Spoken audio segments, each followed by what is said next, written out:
28절로 32절에 있는 말씀을 준비했습니다.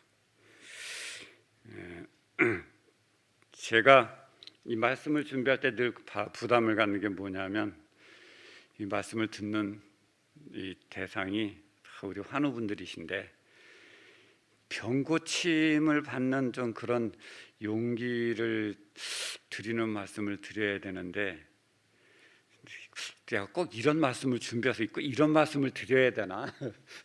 제가 그런 생각을 항상 갖습니다. 근데 여러분들이 조금 더 깊이 생각하시고, 우리 또 말씀 주시는 목사님이나 우리 장로님들도 우리가 더 중요하게 여기는 게 뭐냐면, 병 고치는 게 아니고 여러분들 심령을 고치셔야 돼요. 그리고 우리가 하나님 앞에 어떻게 더 가까이 갈 수 있는가를 우리가 찾고 또 배우고 그렇게 해야지 더 맞다고 생각이 돼서 그냥 굳이 제가 이렇게 이런 말씀들을 준비합니다. 우리 마태복음 21장 28절로 32절에 있는 말씀을 제가 먼저 읽겠습니다. 그러나 너희 생각에는 어떠하냐? 어떤 사람에게 두 아들이 있는데 맏아들에게 가서 이르되 예, 오늘 포도원에 가서 일하라 하니, 여기 가서 그래요. 지금 아버지가 가서 얘기하는 거예요. 맏아들에게 와라 이르되 이렇게 하지 않으시고 가서. 굉장히 부드러운 아버지시죠. 대답하여 이르되 아버지 가겠나이다 하더니 가지 아니하고, 둘째 아들에게 가서 또 그와 같이 말하니 대답하여 이르되 실소이다 하였다가 그에 뉘우치고 갔으니 그 둘 중에 누가 아버지의 뜻대로 하였느냐? 이르되 둘째 아들이니이다. 예수께서 그들에게 이르시되 내가 진실로 너희에게 이르노니 세리들과 창녀들이 너희보다 먼저 하나님 나라에 들어가리라. 요한이 의의 도로 너희에게 왔거늘 너희는 그를 믿지 아니하였으되 세리와 창녀는 믿었으며 너희는 이것을 보고도 끝내 뉘우쳐 믿지 아니하였도다. 이 말씀은 여러 번 뭐 1년에 몇 번씩 듣는 주제 이야기, 비유 이야기입니다. 여기 보면 두 아들이 나오는데 한 아버지의 자녀죠. 이것은 무엇을 의미하냐면 하나님의 자녀예요. 교회 다니시는 분들 두 아들이 다 두 부류예요. 두 부류를 나타내는 것입니다. 근데 여기서 지금 우리는 누군가 하는 것을 제일 먼저 생각을 하셔야 되죠. 나는 누군가, 맏아들인가 둘째 아들인가. 근데 사실은 제가 여기 나올 때마다 말씀드리는 거지만은 여기 착한 아들이 둘째 아들이에요, 맏아들이에요? 둘째 아들이죠. 둘째 아들은 우리는 본받을 사람이지 나는 아니에요. 그렇게 항상 생각을 하셔야 돼요. 둘째 아들은 우리가 본받을 사람이지 우리는 둘째 아들이 아니에요. 우리 누구예요? 맏아들이에요. 나는 맏아들이다 이렇게 생각하고 성경을 보셔야 돼요. 근데 여기 보면 세리들과 창녀들이 누구예요? 둘째 아들이에요, 맏아들이에요? 둘째 아들이에요. 너희는 누구예요? 너희. 그게 우리예요. 아시겠죠? 세리와 창녀들은 둘째 아들이에요. 우리가 무시하고 우리가 하찮게 보는 그 사람들이 우리보다 낫다니까요. 그 사람들이 구원받을 확률이 더 높은 거예요. 성경을 볼 때 이렇게 보시면 훨씬 더 감동 있게 볼 수 있어요. 근데 여기 맏아들로 지명된 사람은 누구를 의미하느냐면 바리새인들을 의미해요. 바리새인들. 이 성경에는 두 부류가 항상 대비되어서 기록되어 있죠. 순종하는 자와 불순종하는 자, 구원 얻을 자와 구원 얻지 못할 자, 이렇게 구분이 딱 돼 있어요. 그 실물교훈에서 말과 행함이라고 하는 장에 보면 이제 이 내용이 아주 자세하게 기록이 돼 있습니다. 근데 거기에 보면 누가 주인공이게요? 맏아들이 주인공이게요? 둘째 아들이 주인공이게요? 맏아들이 주인공이에요. 둘째 아들은 언급도 안 돼요. 맏아들로만 얘기해요. 왜 그랬을까요? 그게 우리에게 적용이 되기 때문에 그런 거예요. 네. 맏아들 얘기만 합니다. 네. 맏아들은 어떻고 맏아들은 저떻고 하면서 맏아들이 이렇게 해야 된다 하고 그렇게 계속해서 맏아들에 대해서만 언급을 풀이를 해놓고 언급을 해놓은 것을 봤습니다. 이걸 이제 보면 실물교훈의 276페이지에 보면 가겠나이다 하고 가지 아니한 아들로 말미암아 바리새인의 성격이 드러났다. 맏아들이 바리새인이죠. 바리새인의 성격이 드러났어. 성격. 유대 나라의 지도자들은 이 아들처럼 회개하지 않냐고 스스로 만족하였다. 스스로 만족하는 신앙생활 살아요. 스스로 만족한다는 게 뭔지 아시죠? 자기가 하고 있는 행위에 만족하는 거예요. 새벽 기도 나오니까 이만하면 되겠지. 네? 내가 11금 잘 내니까 이 정도면 될 거야. 네. 내가 교회에서 이만큼 봉사하니까 아마 하나님이 좀 더 이뻐해 주시지 않을까. 뭐 이렇게 이제 자기 스스로 만족하면서 하는 신앙생활이에요. 유대 국민들의 신앙생활은 외식적이었다.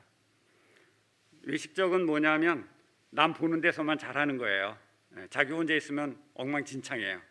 근데 누가 한 사람 오면 막 성경책 이렇게 펴놓고 성경 읽는 척하고 기도 막 하는 척하고 하는 이런 외식적인 신앙생활, 우리 모습에서 혹시 그런 게 있는지 살펴보는 거 중요하다고 생각합니다. 시내산에서 하나님의 음성으로 율법이 반포되었을 때 모든 백성은 순종하겠다고 맹세했다. 그들은 가겠나이다라고 대답했지만 가지 않았다. 그리스도께서 친히 그들에게 율법의 원칙들을 보여주시기 위하여 오셨을 때에 저희는 그분을 거절하였다.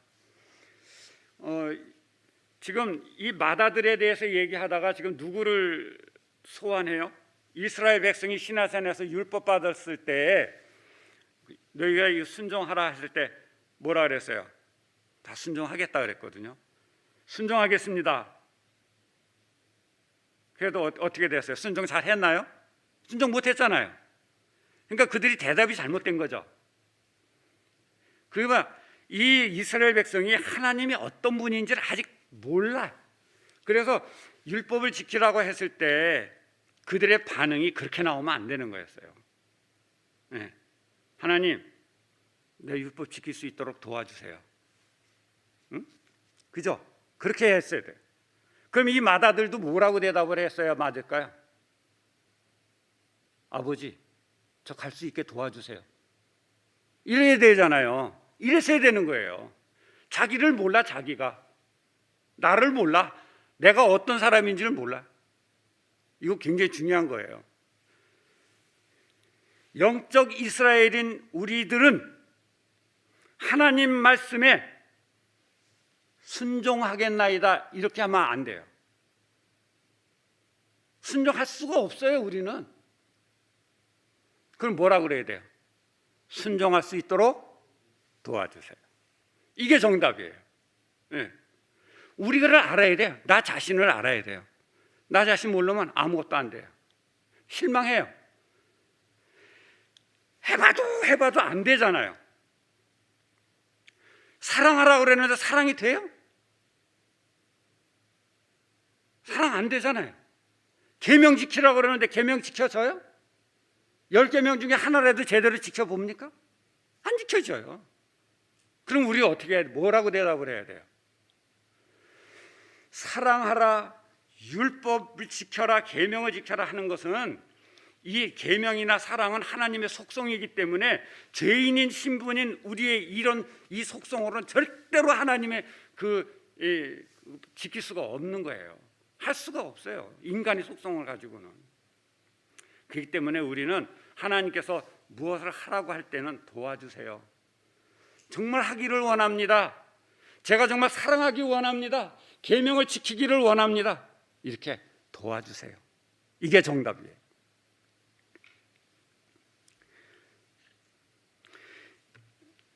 이 마다들은요, 탕자의 비유에서 나오는 마다들과 같아요.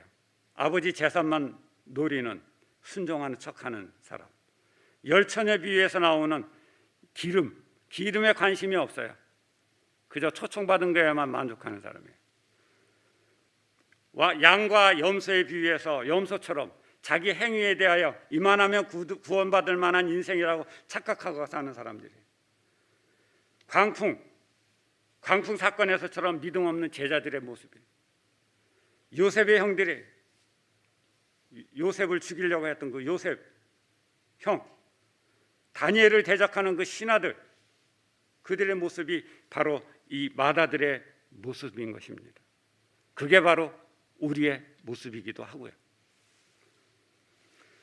자, 이들의 공통된 모습은 자신의 죄를 감추고 진실의 눈을 감고 하나님의 뜻을 거역하는 삶을 살아가고 있다는 공통점이 있어요. 여기 실물교훈 277페이지에 보니까 이런 말씀이 있어요. 저희의 완고한 마음은 진리를 받는데 뭐가 되었다? 장벽이 되었다. 그들은 죄를 깨닫게 하는 하나님의 영의 가마를 물리쳤고 하나님의 계명을 순종하기를 거절하였다. 거절하였다는 말에 여러분들 유의를 하셔야 돼요. 안 지켜요. 이게 아니에요. 네, 해놓고 안 한다 이 말입니다. 네. 여기 보세요. 하나님은요, 이런 사람이라 할지라도 마음의 장벽을 가지고 있고 하나님의 계명의 그 가마를 물리치고 하나님의 계명을 순종하기를 거절하는 사람이라 할지라도 하나님은 그들이 돌아오기를 몹시 기다리고 계시다는 사실입니다. 그래서 이 세상에는 구원받지 못할 사람이 아무도 없을 것 같아요. 그런데 누가 구원 못 받는 줄 아십니까? 이 세상에 구원 못 받을 사람이 많이 있겠죠. 근데 누가 구원 못 받을까요? 하나님이 이런 이 죄악 덩어리들도 다 받아서 돌아오기를 기다리고 구원해 주시기를 원하시는데 누가 구원 못 받을까요? 여기 보세요. 그들은 나사렛 예수를 메시아로 받아들이지 않기로 뭐 했다? 작정했다. 작정한 사람이에요. 구원 안 받으려고 작정한 사람들. 이 사람들만 구원 못 받아요. 작정. 도대체 이 작정이 무슨 뜻인가? 마음으로 단단히 결심했다 이런 뜻이더라고요. 나 예수 절대 안 믿어 이렇게. 나 구원 절대 안 받아 이렇게.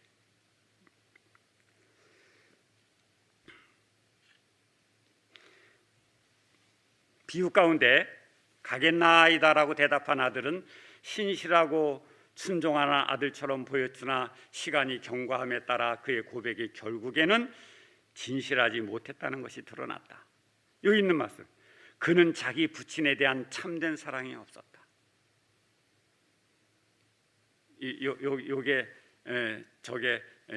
말씀이 가슴을 찔렀어요. 우리가 하나님 사랑합니다. 그런 노래 있죠. 네? 나의 예수님. 거짓말 시키지 말라 그러세요. 나 그 노래 부를 때마다 가슴이 정말 찔려. 내가 사랑하고 싶은 거지 사랑하지 않아요. 네. 사랑하고 싶어요. 근데 사랑이 안 돼요. 자식이 부모를 사랑합니다. 자식을 위해서는 죽어도요, 부모 위해서 죽는 사람, 자식 별로 없습니다. 요즘 세상에 인간끼리도 그러는데 우리가 하나님을 위해서 죽는다는 거는요 정말 귀한 일이에요. 아버지의 마음을 알아야 됩니다. 아버지에 대한 참된 사랑을 알으려면 그분이 어떤 분인가를 알아야 돼요. 이 마다들은요 최소한 이런 질문을 했어야 돼요. 마태복음 19장 16절. 어떤 사람이 주께 와서 이르되 선생님이여 내가 무슨 선한 일을 하여 영생을 얻으리까? 예수께서 이르시되 어찌하여 선한 일을 내게 묻느냐? 선한 이는 오직 한 분이시니라. 내가 생명에 들어가려면 계명들을 지켜라. 이 예수님을 따라다니던 한 어떤 사람이 와서 선생님 내가 무슨 일을 해야 영생을 얻으리까라고 질문했던 것처럼 아버지 내가 어떻게 하면 아버지 마음을 알 수 있겠습니까? 이렇게 질문을 할 수 해야 되는 거예요. 내가 어떻게 하면 아버지 마음을 알 수 있겠습니까? 그러면 우리 하나님께서 우리 아버지께서 우리에게 어떤 대답을 주시느냐 하면요, 이 사람에게 준 말씀하고 똑같은 말씀을 주실 거예요. 네가 내 마음을 알려면 내 말을 들어, 내 말을 지켜, 이렇게 하실 거예요. 이게 굉장히 중요한 말씀입니다.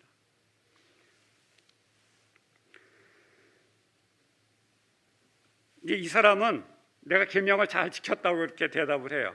내가 예수님이 말씀하신 그 계명 다 지켰습니다. 그러니까 예수님이 뭐라 그래요? 너 재산 팔아서 가난한 사람들에게 나눠주고 나를 따르라, 이렇게 말씀하시잖아요. 그러니까 이 사람이 자기 재물이 아까워서 예수님을 떠나요. 이 청년이 왜 그랬을까요? 예수님, 하나님이 어떤 분인지를 몰라서 그랬어요. 어떤 분인지 몰라요. 자기 재물하고 바꿀 만한 가치가 있다라고 생각을 못했어요.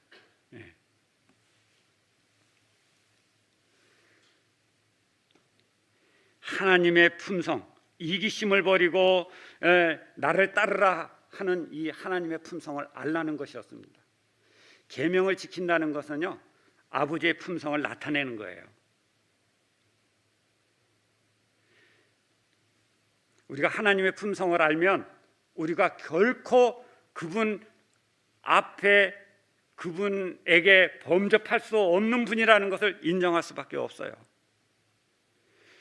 이 마다들이 가져야 할 마음은 아버지의 마음을 아는 것이었습니다. 그리고 아버지의 마음을 자기 마음으로 삼는 것이었어요. 그리고 아버지의 마음을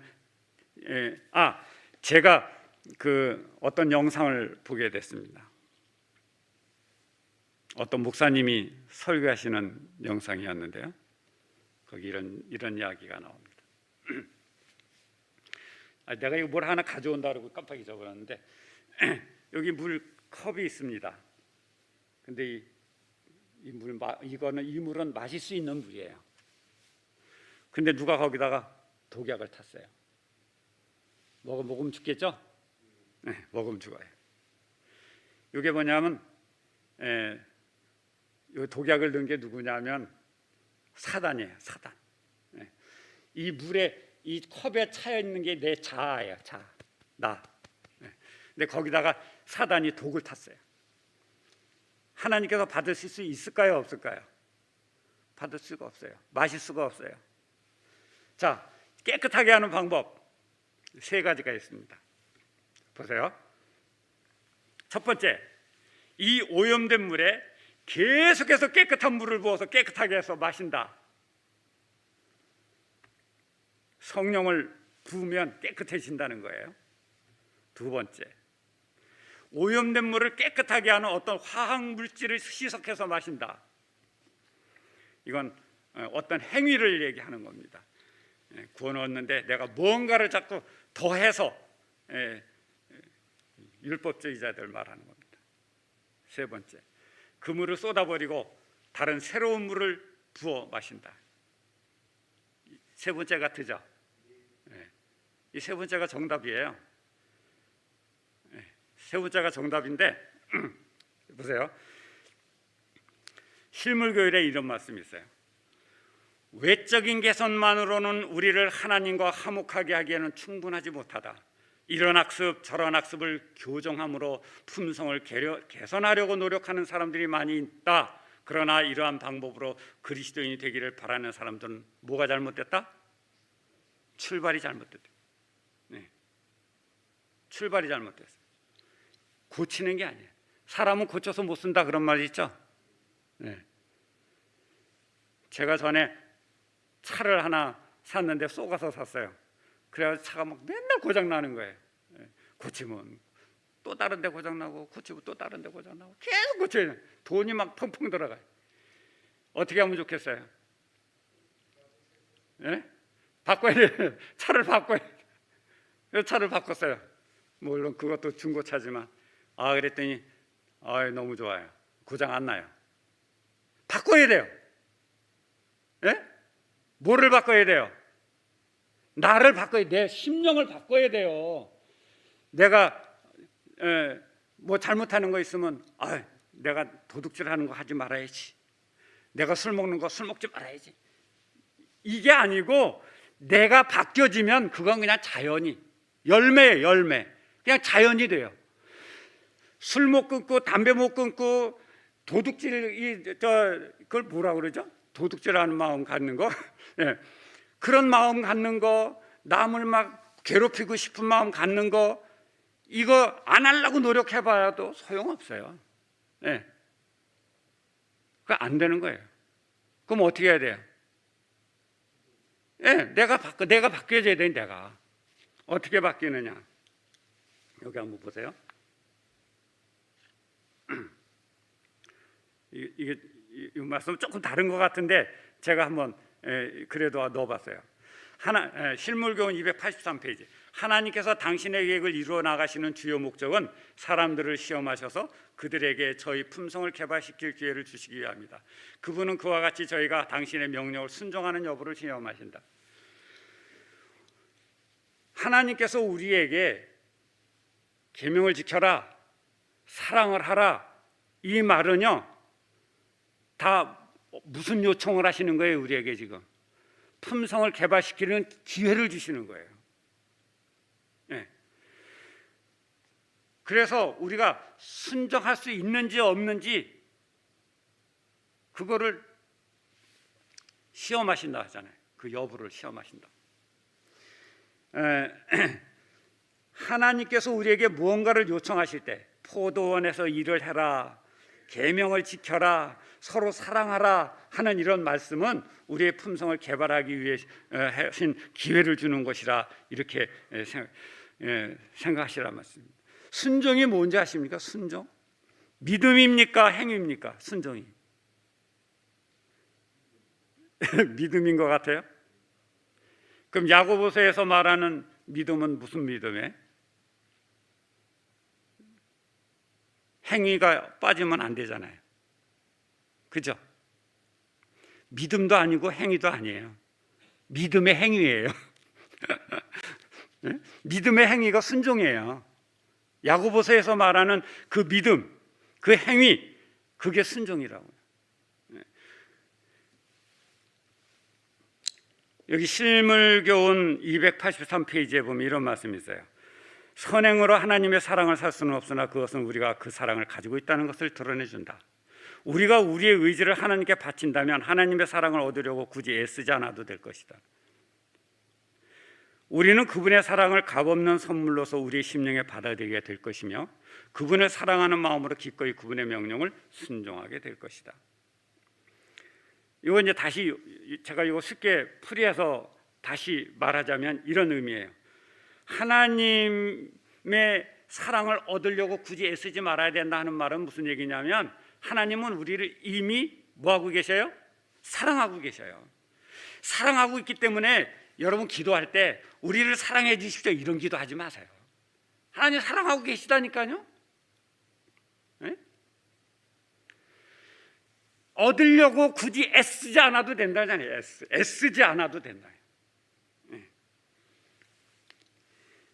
우리의 의지를 하나님께 드리기만 하면 하나님께서 값없이 주시는 사랑을 받아들이기만 한다면 우리는 그분의 명령을 순종할 수 있는 열매가 거치네.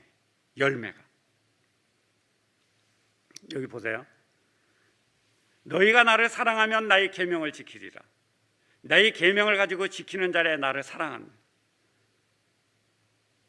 계명을 지켜야 나를 사랑한다.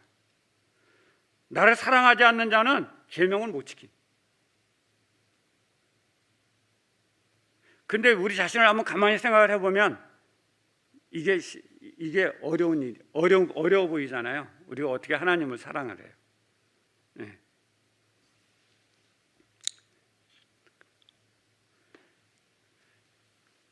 사랑은 하나님의 그 품성은 내가 하는 게 아니고 잘 이해를 하셔야 돼요. 하나님의 품성, 하나님의 사랑, 하나님의 그 은혜 이런 거는요 내가 하는 게 아니고 나타나는 거예요. 나타나요. 어디서? 나의 삶에서 나타나는 거예요. 누가 나타나는 거예요? 여기서 예수님이 나타나는 거예요. 그러니까 중요한 거는 뭐냐면 내 속에 예수님이 계셔야 되는 거예요. 그래서 이런 말씀이 있는 거예요. 예수님이 두드리고 들어와서 사시려고 두드리고 계시는 거예요. 우리가 문만 열면 되는데 문을 안 열어요. 근데 문을 안 여는 이유가 있어요. 내 것이 너무 아까워. 선을 행하는 게 뭐고 예수님을 믿는 게 뭔지는 아는 열면 내 거를 버려야 돼. 그래서 문을 못 열어요. 안 열어요. 조금 기다리라고 그래요. 예수님 보고. 이 마다들이 바로 그렇게 했어요. 이 마다들이 둘째 아들처럼 돌이켜서 포도원에 들어가려면 자기 마음을 비워야 돼. 그리고 빈 마음에 예수님을 모셔야 돼. 그리고 나의 자아를 완전히 쏟아버리고 새롭게 창조하시는 재창조의 경험으로 나아가야 이 마다들은 그렇게 해야 변화가 되고 아버지의 마음을 알게 되는 것입니다. 오늘 우리는 우리의 의지를 하나님께 맡길 수 있게 도와달라고 기도해야겠죠? 그리고 하나님 명령에 순종할 수 있는 믿음을 갖게 해달라고 기도해야 됩니다. 그리고 마다들에서 둘째 아들로 거듭나게 해달라고 기도하는 그런 사람이 되게 해 주십시오 라고 기도하는 여러분과 제가 되기를 바라면서 말씀을 마치겠습니다. 기도하겠습니다.